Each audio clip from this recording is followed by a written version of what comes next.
नमस्ते। आपका अरविंद गणेश दामले चैनल में स्वागत है। मैं अरविंद दामले प्रस्तुत कर रहा हूँ दासबोध। 12वें दशक के छठे समास में सृष्टि किस क्रम से निर्माण हुई ये बताया गया है। निरंजन ब्रह्म से संकल्प बनता है, उससे मूल माया बनती है, उससे तीनों गुणों वाली गुणक्षोभिणी बनती है। सत्वगुण से चैतन्य और पालनकर्ता विष्णु बनता है।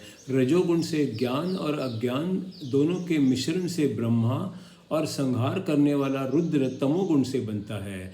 फिर पांचों भूत बनते हैं और फिर वे अलग अलग मात्रा में मिश्रण होने के कारण हर तरह की वस्तु बन जाती है, जिसकी कोई गणना भी नहीं कर सकता और अनुभव भी सबका कोई नहीं ले सकता।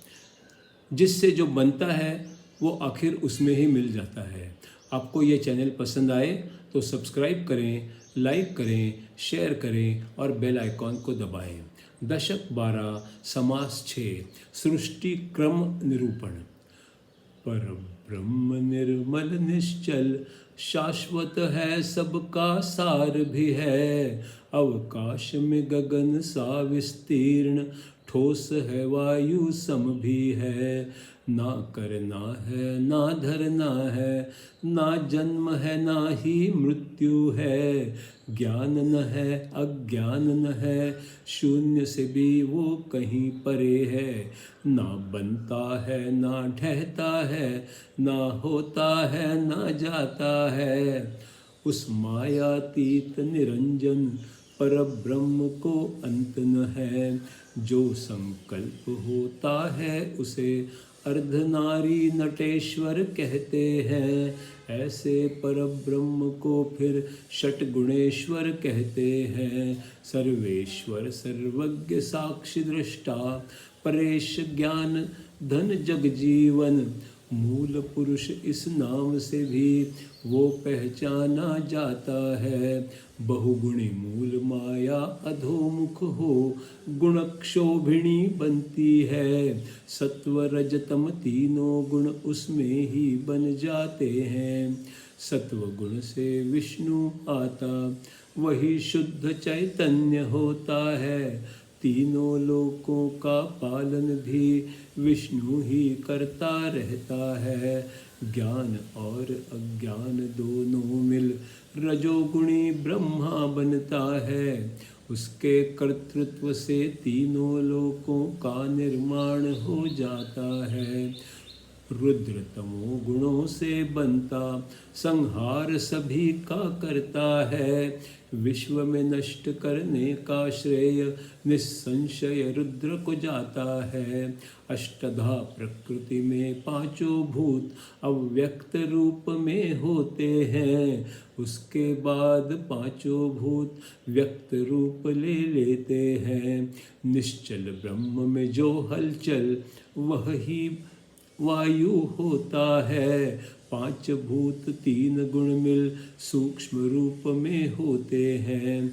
आकाश अंतरात्मा जैसा उसकी महिमा जाननी है। उसी आकाश से जन्म ले वायु सामने आता है। ठंडा गरम ये दोनों तो दो रूप वायु के होते हैं। ठंडे से चंद्रमा और तारों का जन्म हो जाता है।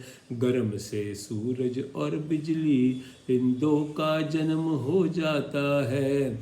गर्म ठंडा मिल जाते तो तेज वही कहलाता है। तेज से बनता है पानी, पानी से पृथ्वी बनती है। पृथ्वी पर अनेक वनस्पति इसके बाद आ जाती है। वनस्पति के अनेक रस बीज और अन्न रस हैं। 84 लाख योनि सारी पृथ्वी पर ही रहती है। विश्व रचना इस तरह हुई, याद साधक को रखना है। खुद को अनुभव ना हो भी तो संशयग्रस्त न बनना है। जिस तरह पृथ्वी बनती है उस तरह नष्ट भी होती है, ऐसा विचार करना ही सारा सार होता है। जहाँ से जो निर्माण हुआ उसी में वो मिल जाता है, इसी तरह से महाप्रलय में विश्व संहार हो जाता है। आदि मध्य और अंत में भी शाश्वत वैसा ही रहता है। उस शाश्वत का एकाग्रता से चिंतन करते रहना है। अनेक चीज़ें पृथ्वी पर होती नष्ट भी वे हो जाती है, सब नश्वर है इसलिए विचार सार असार का करना है।